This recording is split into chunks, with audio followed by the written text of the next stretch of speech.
Dripping tears mix with black splotches of blood as I sob quietly on the floor, one lower arm clutching the stub of my other in a half-hearted attempt to prevent myself from bleeding out. My fight with Vita left me broken, and I know her biomancer ally will heal off all the damage I managed to do to her. This isn't even accounting for the rest of her team, any of which could easily slay me now.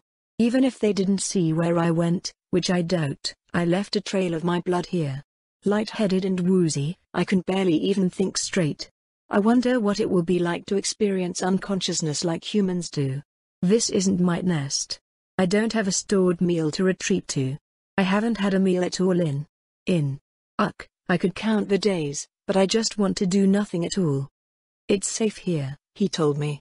Well, I'm here, but I doubt it will be safe. I'm not sure I want it to be. I am so tired. So done. I hear the door to the cabin open. I wonder which hunter is here to slay the monster first. Lark? August asks. Are you in here? My breath catches. No. Not him. Not now. He can't see me like this. Yet I hear him move further inside, closing the outer door behind him. Is everything all right? Of course nothing is all right. I need him to leave. I'm dying, August. Just let me. I try to be as quiet as I can, hoping he'll leave me alone, but a sob shakes out of me. My body, ever the betrayer to my mind. Lark? August calls again. Lark, is that you? Are you hurt? Am I hurt? Just a few bites on any of the hundreds of people I passed on the way here, and I would be fighting fit. Yet I didn't. I can't ever go back, and the thought of even opening my jaws at them crushes my heart. He knocks on the door to the bathroom. Lark? Let me know you're here or I'm coming in. Go away. I snap at him. Before August, I'd never even thought about things this way. I had a plan. But I abandoned it. Why? Lark, what's this on the floor? August asks seriously, once again listening but refusing to obey. He's always been like this. I abandoned the plan because I was happy. He taught me what happiness is. Why couldn't he have stopped there? Why wasn't that enough? I hear him kneel down, investigating the splotches of blood I trailed on his floor. There's a lot more of it now, here in the bathroom. I'm sitting in quite the puddle. It is so hard to think. Lark? Lark? Is this blood? Lark? Go away. I demand again. Leave. There's a pause, the only sound in the house my ragged, slowing breaths. Tell me you're okay, August says, fear in his voice. Or I'm coming in there. I'm not going to lie to August. I can't. But I can tell him something I know is true. You promised you wouldn't come in, I remind him. Not unless I said you could. I also promised this place would be safe for you, he counters. So tell me you're okay, and I will leave you alone. How can I get him to hate me, to leave me to die? The black stuff is my blood, I admit. I'm not human. I never was. Moments later, there's a crash as August slams his body into the bathroom door, breaking the lock. He spots me then, a look of horror on his face. He sees what I am. The last thing I wanted was to know the look on his face when he sees what I am. But he does not flee. He tears his shirt off his body, the slightest splash ringing in the small room as he quickly kneels beside me, staining his pants with my blood. Grabbing my stump of an arm, he starts tying cloth around it, stemming the flow. Why? He smells so good. Stop it, I snarl at him, baring my teeth. Teeth still stained red with a hunter's blood. Why doesn't he run? Don't try to talk, August huffs back, false calm obvious in his voice. Does he think I won't notice? His terror? What is he trying to prove? I try to push him away, but my arms are so heavy. I killed Sharif's family, I choke out, and for an instant he pauses. Good. Leave. Let me die. But just a moment later, he continues his work. Did you now, is all he says, tightening and securing the bandages over my arm before moving the rest of my body. I did, I confirm. I watched the father scream while I ate his wife. My imagination runs wild with similar things I could do to August. I'm so hungry. So cold. He's just an old man, and it would be so easy. That's an awfully cruel and evil thing to do, August opines, and though I already knew it to be true, hearing it feels like an arrow carved open my heart. but he doesn't stop binding my wounds. Then let me die, I beg him. Run away. I can tell you're afraid. I am, he retorts. I'm afraid of leaving you here alone. I'm afraid you'll die before I do. I'm a monster. I shout at him, as best I'm able. You don't know what I've done. No, but I know you, he says firmly. I suspected for a long time you probably weren't human. And it sounds like you have much to be held to account for, if you killed Sharif's family. With one hand, he pushes my chin very lightly up, to help me look him in the eyes. But as far as I'm concerned, you are my family. My eyes go wide. No. No, anything but that. Why? I breathe, fearing I know the answer. Because from the moment I met you I knew you needed one, August answers. How could I not give it to you? You knew so little of the world. You were a child, Lark. And all children need parents, because a child can't be expected to know anything if they are not taught and shown. To love, you must be loved. To grow wise, you must see wisdom. To respect others, you must be given respect. A parent leads by example. If I could not teach you in time to prevent you from making a mistake, then it is I. No. Who? No. Shut up. I screech, jumping my feet and stepping away only to stumble and collapse again a second later. August catches me, and I nearly bite his throat out. He can't do this. He can't do this again. Don't make me regret this, Tooth, I beg him. He just looks at me with sad eyes, and no weapon in the world could hurt more. You learn too fast for your own good, he says quietly. You were not this mature just 10 days ago. Time normally helps us process and forget. I don't forget anything, I tell him. I can't handle anything more. Please. Just leave. Woozy and hysterical, I barely understand myself anymore. Everything is just hunger and sadness and bubbling rage. I hate all this. I hate ever learning any of it. I just want it all to end, I whisper. Let me die. He looks at me again, eyes far too piercing. If you truly wanted to die, he asks softly, why would you have come all this way to a safe place? Because while I hate life, I fear death, and no matter how I try to pretend I'm just as much of a slave to instinct as I was when I was born. None of these words can leave me, though, because as if to prove the point my body erupts again into uncontrollable sobs. Two old arms wrap around me, pulling me into a hug. You have your whole life ahead of you, Lark, August says, and it sounds like a curse. There is yet more good you can do for this world than the good you have taken from it. You must always believe this. You can always grow to be better. And I know you have the potential to be great at anything you choose to be. But why should I have to? A dark thought asks inside me. I did not care before this. I was happy here, with him, but I was happy before, too. I was happy with my flowers and my Claretta and my home long before anyone came by to destroy my things and chase me away. Why should I have to hate myself now for things I loved before? Why does that matter? How is that fair? My wounds drip blacker as my heart starts to beat faster in my chest. It's not fair. It's not right. And it's because of August, the hunger in me sneers. It's his fault, isn't it? All because he had to take me in and be kind to me and make me care until he could show me every way I deserve the torture promised to the worst souls in the world. What sort of kindness is that? What sort of family? Something screams inside me to stop, but as my wounds throb harder and my head feels lighter, those thoughts become less and less distinct, flittering and fraying as fight or flight replaces them with anger. He broke his promise because he came into this room. And he broke his promise because he hurt me. He's hurt me more than everyone else in my life combined, and now he wants me to hurt more. How have I not seen this? He wants me to spend an entire lifetime, incomprehensible years of existence, in an unending, unceasing torture. He wants me to regret this forever, to hate myself forever, to fight against a memory that I can never unsee. How dare he? How dare he? My teeth clamp down, the oh-so-familiar taste of blood flowing into my mouth. August's body stiffens in shock, but he doesn't release the embrace. My teeth finish cutting through his shoulder, and I swallow.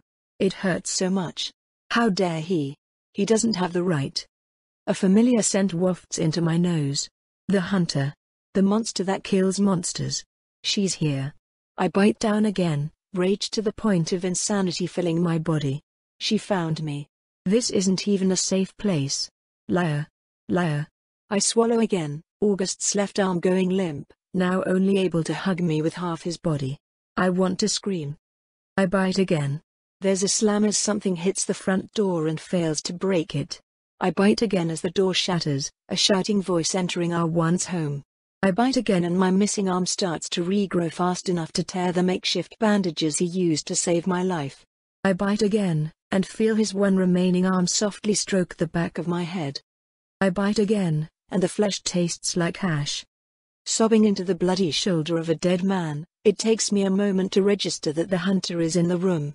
Vita stares at nothing, wearing the slightest expression of confusion and bewilderment. Her spear is in hand, but not pointing at me. No attack comes. I leap past her, claws scraping into the wood floor as I turn to bolt out of the building. Glancing behind me, an odd pain hits when I see that she does not chase me. Instead, she kneels down, staring at the corpse I left behind with interest.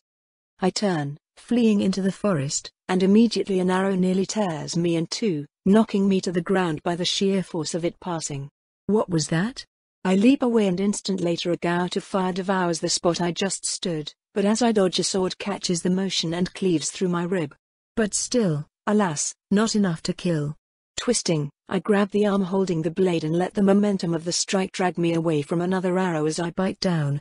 The flesh is strange and stale and bloodless, attached to a man with no head. But it still tastes wonderful. No time to question it, I take another bite to fill the hole punched through my lung and rush out of the forest, dodging two more arrows that crack the ground less than an inch from my body. Forest apparently hostile to me, I'm nearly blinded by tears as I find myself forced back towards the city.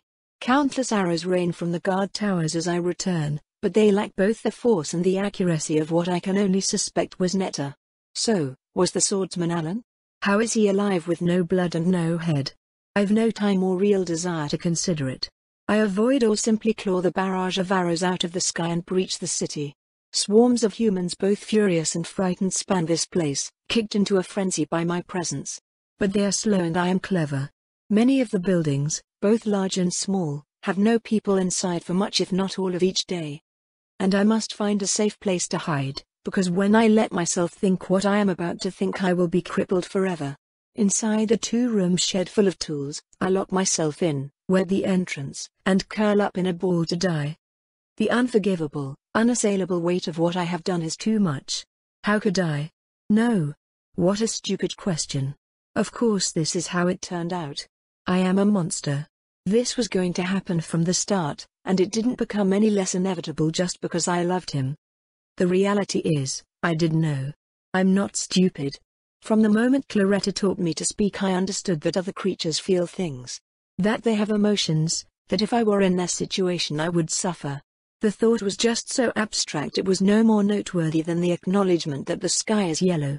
It was a fact I was aware of, not one I gave any significant care or thought. But I knew.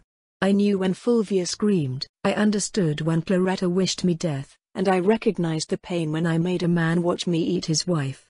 I knew. The only thing I truly didn't understand was why any of my atrocities started to hurt. But they do now and they will. Not stop. I should not be alive. I should not exist. August was wrong about me. I can't change, I can't improve, and I would not deserve any sort of peace I could acquire from those actions. But I just can't seem to let myself die. Perhaps I'm being kept alive in order to ensure that I suffer more. I suppose I deserve it. It just wasn't enough to eat my first friend's father. I had to go and eat my own, too. The door behind me is suddenly forced open. I relax. The hunter is here, I smell her. Yet I am not running or fighting. Finally, it can end. I wait in silence as she hacks away at my webs, slicing them apart with a blade and raw strength. She walks slowly into the room, closing the door behind herself. And then I find myself cursed once more, as she sits down next to me instead of ending my life. Silence stretches between us, my back to her as I remain curled up on the floor. What is she doing here? Why am I alive? I feel watched, judged, but I can't bring myself to ask. Why do I have to be curious? Really, that failing is what ruined me, not the only man to ever treat me with respect. Eventually, Vita reaches over and grabs one of my ears. She yanks it painfully, eliciting a snarl from me but nothing else. I'm not going to move. I'm not going to do anything. I'm done. Even when she takes her knife and saws the ear completely off, I barely let even a pain hiss escape my lips. Vita hums to herself, pocketing the chunk of my body. All right, then. Yanking on my hair, she pulls me out of my curled-up position on the floor, making me look at her face. Then, she grabs my jaw in one hand and forces it open. With the butt of her knife, she slams down on my teeth. Pain shoots through my skull, but still I refuse to move. After a few hard strikes, she sets the knife down, sticks her hand inside my mouth, grabs the loosened tooth, and starts to pull. Slowly, it tears out from my gums until it is finally free, blood gushing into my mouth as she pockets the tooth as well. I could so easily bite off her hand, but I don't. Not even when she batters and grabs the next tooth, or the next, or the next. Half my skull's worth of teeth later, the monster grins, her eyes as unfocused as ever. There, she says with a hint of self-satisfaction, that should be enough to fake your death. It takes me a moment to register the words, before the horror of them finally dawns on me. No, I whisper, bloody mouth gurgling slightly. You're supposed to kill me. The hunter shrugs. I have been convinced not to, she says. I'm a monster. I snap. I'm not going to do anything but hurt people. Kill me. Vita responds by grabbing my hair again, and shoving her other arm down my throat. The movement is instant, expressionless, and devoid of fear. Food, I think to myself. So close, so easy. Bite my arm off, she dares me, and I will happily slay you here and now. I shiver. Bite down, I order myself. Let it all end. I killed August. Biting her should be easy. I deserve this. She smells delicious, she tastes delicious. I remember the chunk I swallowed from her, how beautiful and rich and dense with power it was. Just bite. Bite. Go on, the hunter presses. I'm waiting. It's a free meal, monster. The horrible certainty in her smile brings tears to my eyes again. I won't, I can't, and she knows it. How? Why would anyone trust me? I don't trust me. She extracts the arm, dropping me back to the ground. Well, that settles that, Vita says smugly.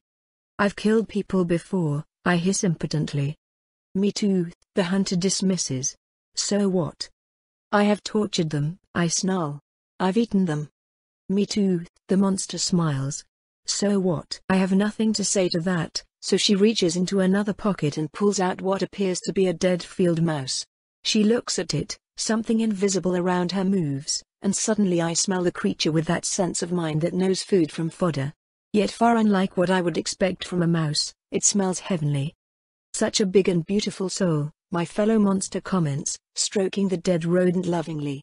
A deep and gleaming light, smelling of fresh wood. We can't let something like that go to the fucking watcher, can we? I don't know what she's talking about, but before I can ask she holds the mouse out to me, dangling it with its tail pinched between two fingers. A true meal, made from a mouse. How? I salivate. It's just a rat, right? I could eat it. There can't be anything wrong with that. I don't deserve to eat it, but I could eat it, right? Before I know it, she's placed it in my hands.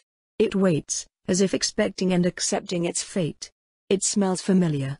Eat up, she says softly. I have a friend that I think would be very mad at me if I didn't extend to you a bit of solidarity between monsters.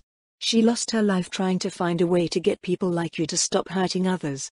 If you don't want me to hurt others, I whisper, then you should kill me. Despite my words, I bring the mouse up to my mouth. Something inside me trembles, fearing it's too good to be true. Yet into my mouth it goes. I am missing many teeth, but my teeth are more for cutting and tearing than chewing anyway. I swallow the creature whole, and though I know that it lived, that it could move, it does not resist in the slightest as it is pushed down my throat into my void of a stomach. The usual tingling of regrowth tickles my ears and gums as a memory screams inside me. I know this flavor. What did you do? I whisper in horror. I let him choose, the vacant-eyed monster answers, entirely unsympathetic. He could be with me, or with you. Considering what I have to do to someone to even ask, he must have loved you quite a lot to make this choice. If he came with me I wasn't even going to eat him. I'm shaking, my breath too shallow to take in any meaningful amount of air. This is impossible. How? What? He had some last words for you, Vita continues, tone as flat as ever. Two things, really. The first is this: justice is not about punishment, it is about making things right. But we cannot make the past right. All we can affect is the present and the future. An evil person's greatest redemption is not in removing their evil from the world, but in replacing it with good. My only response is a wordless wail. Again, I don't understand. I don't understand anything. The second thing he wanted me to tell you, the monster intones, is that he forgives you. She stands up and starts to walk away. No, stop. I don't understand. What did she do to him? What did I just? Why? I sob at her. Why would? I just told you why, she answers. Besides, what was he going to do with half a soul if not complete yours? She makes it to the door and I stand up, turning to face her. What is wrong with you? I shriek at her. She looks back at me, actually focusing with her eyes before tossing a wooden owl mask at my feet. The same one I discarded in our fight. Have fun being human, Lark, she says. It will be night soon. Make your escape then, and don't get caught. If you still want to die, there's always the edge. She exits, closing and locking the door behind her, leaving me alone but for the screams inside my head. I expect the tears to start again, but, ever unpredictable, I find them dry. Numb. My mind is nothing but torment, but my body has given up, racked with an exhaustion beyond any other I have felt. I wish I could sleep, but I'm simply not capable. Each and every moment of this agony lodges itself in my memory forever, brutally slow hours passing until darkness envelops the town. Then I get up. I don't know why. August wanted me to live, but what does that matter? I killed him, and then a monster made me do it again. There is no more August. He shouldn't matter anymore.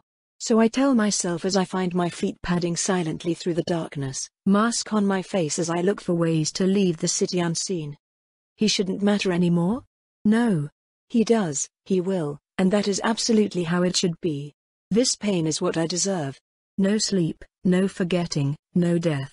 No escape. Not from what matters. I was a fool to try. Though I suppose that Hunter had a point. There's always the edge. It always feels nice to do a good deed. I walk away from the storage shed with a spring in my step. I admit to being a bit leery to let Lark go, but I'll trust my instincts on the matter. Ultimately, isn't our job as hunters to protect people from monsters by any means necessary, not specifically by just killing them? That kid isn't going to bite another person. No way, no how. Frankly, she's more human than I am now. Maybe not physically, sure, but she is where it counts. That August guy. I was genuinely surprised to feel him die. Once Penelope finally healed me and I chased after Lark, I couldn't help but pause and wait a bit when I sensed their souls. August was not a fighter, not any sort of warrior, and yet he had one of the brightest souls I've ever felt. It reminded me so much of Lynn, his warmth and his love. It was obvious how much they cared about each other. When he died, I don't know, it just didn't feel right to pocket him like I do most souls. He deserved more than that. He deserved a conversation. I am extremely frustrated with his decision, but never let it be said that I'm not fair to those that are mine. Lark's fragmented shell of a soul just needed one more push to be complete, and he wanted to be a part of that. Well, more a part of that. And now it's done. A hollow human soul, completely surrounding the void of her nature. I wonder what that means, what it will do. But unfortunately, I can't stick around to find out because I need to convince everyone else that she's fucking dead. Vita. Speak of the teammate. Orville dashes into view, waving an arm at me. He feels a bit frazzled. Vita, please stop running off. He pants. It's not my fault you guys are all slow, I protest, holding up Lark's severed ear. Job's done. Surprise, confusion. Disappointment? Guilt? Orville's emotions are strange. Really? On your own? You should have at least let us back you up, Vita. What did you do with the rest of the body? I mean, I didn't raise it if that's what you're asking. What? No, I mean what happened to it? I killed it? I hedge. He sighs, rubbing at the bridge of his nose. Okay, Never mind, I'm sure someone will find it. It's definitely dead. The monster is no more, I assure him. That thing won't hurt anyone ever again. Alright, well, good I guess, he huffs, flicking his fingers a bit before firing a piercing whistle of a wind spell up into the sky. Our all clear signal. You should have still waited for the rest of us. We're a team, aren't we? I mean, yeah, but you guys couldn't keep up, I point out. And I had it, so it's fine. A pause. He's nervous, worried, uncertain. My eye vaguely recognizes the motion of him sucking on the inside of his lip through my soul sight, his physical form mostly a silhouette. Penelope says you broke your own legs and nearly bled to death, Orville says slowly. I scoff. I wasn't going to bleed to death, I argue. When the bite happened, I wrapped the outside of my leg in tendrils. My blood is still part of me, so they held it all inside. Orville sighs. Penelope told me that you'd probably say something like that, and that if you did I'm to inform you that you're a, quote, useless idiot that knows less about biology than she does about table manners. End quote. I blink. Huh? You do a pretty good Penelope impression, I admit. Thanks, I think. Anyway, you can still die of blood loss even if all of your blood is still inside your body. You had a severed artery. Apparently, whatever you were doing was just pooling all the blood like a giant bruise. You were still going to pass out eventually. Huh, I manage. I guess I'm not as clever as I thought. Speaking of, Orville continues, since you ran off again, you wouldn't happen to have any other injuries, would you? I shrug. Vita, look at me, Orville says firmly. I am looking at you, I insist, a bit confused. No, you aren't. You're looking at a rock or something, I don't know. Vita, are you okay? What is he? Oh, right. I lift my head and meet his physical eyes with my own. I take a deep breath, trying to focus. Right. Physical pain. I pick up and move my leg around a little, wincing as I feel bone scrape bone. Yeah, I might have cracked my legs a little maybe, I admit sheepishly. I'm still getting a handle on this, but I'm okay. I only got bit a few times, and only once anywhere important. Getting chomped on the tentacles hurt like hell, but those will regrow just fine. Only Lark's bite on my leg tore anything out of important parts of my soul, and I'm treating that wound already, breaking shards off of my usual spot and dusting them so my soul can recover the places that matter more quickly. My soul's power flows so thickly through my body now that the Vrithitso bite damaged me much more than it would a normal person, but it was still just one bite. I'll be fine. Orville, however, doesn't seem particularly mollified. He rushes over, holding his arms out like he's about to hug me. I step back. Betrayer. I could always count on Orville to be the least touchy member of the team. I used to be able to count on Penelope, but now she's hugging me too. I guess it's fine in her case, though. Mostly. I am carrying you back to Penelope, Orville insists, his tone brokering no argument. What? I argue anyway, I'm fine, I just said so. He gives me a weird look, oh hey, I'm still looking at his face, go me, and tries to figure out how to convince me. Vita, he eventually starts, I have been a dead weight all trip. I got knocked out immediately in the only forest fight that mattered, and I only managed to get one shot at our target which she just fucking backhanded out of the sky. At least let me make Penelope's job easier by stopping you from messing up your legs more than they already are. I scowl, an expression that I stick and keep firmly on my face as my teammate turns around and coaxes me into a piggyback ride. Indignantly, I climb on and he carries me halfway across the city. Penelope, Bentley, and Nora are all there, standing near a guard tower that we agreed upon as our rendezvous point. Or, hey you two. Nora says, waving. You look cute together. Penelope's face scrunches together in irritation. I blink, not expecting to see Nora so cheerful. I thought she was still mad at me. I am way too heavily armed to be cute, I protest. Also, my legs are probably broken. Did you? Is she dead? Bentley asks hesitantly. Yeah, I got her. Took proof and some souvenirs, too. I wave the severed ear around, to Nora and Bentley's obvious discomfort. Stupid. Reckless. Foolish, Penelope chides angrily, approaching us. Orville, did she try to act like her injuries were no big deal? Yeah, I told her what you said, he grunts. Penelope nods, a bit of anger bubbling up in her. Worry, fear. Something else I don't really want to think about. Alright, put her down, I'll fix her again, she snaps. Orville does as instructed, squatting so he can plop my butt onto the ground. Penelope approaches as she usually does, pulling mana into her soul in order to start casting a spell. And then she slaps me in the face. I blink, stunned. Didn't see that coming, did you? Penelope sneers. Couldn't read my intent? Why would I expect someone worried about me to slap me? I grumble back. Is she already figuring out ways to fool me? No, that's a stupid question, of course she is. You are not invincible, you insufferable, arrogant thing, she hisses, actually starting to cast the healing spell this time. Whatever you're doing to detach yourself from pain, stop. You need to come back and pay attention to the fucking physical, or sooner rather than later I won't catch up to you fast enough to save your foolish hide again. Do you understand? I scowl, tempted to smack her back, but I don't actually want to hurt her. Geez, this is a blast from the past. I figured we were done with the slapping. Still, she's probably got a point. Sorry, I managed to force myself to say. Ever since the Nora, ever since I could just step back and not worry about this stupid body, I've wanted to go back to that. It feels like I'm in a fucking cage, like this nagging feeling that I'm not supposed to be in here anyway. I'm trapped in this gross meat sack that's just too weak and too rigid to do anything. But now I'm suddenly so full of energy. I want to use it. It's, I don't know, a leap forward? A glimpse into whatever I'm supposed to be? I hate holding back, Penelope. It feels like hiding from the truth and it hurts. Penelope lets out an indignant huff of air. The only person that gets to decide what you're supposed to be is you. A pause. And to a lesser extent me, since I own you. The rest of our team immediately gets uncomfortable, but I just roll my eyes. My point is, Penelope continues, whatever it is you're seeking is not set in stone, and you aren't going to get whatever it is if you gallivant off and get yourself killed. Be patient. Think.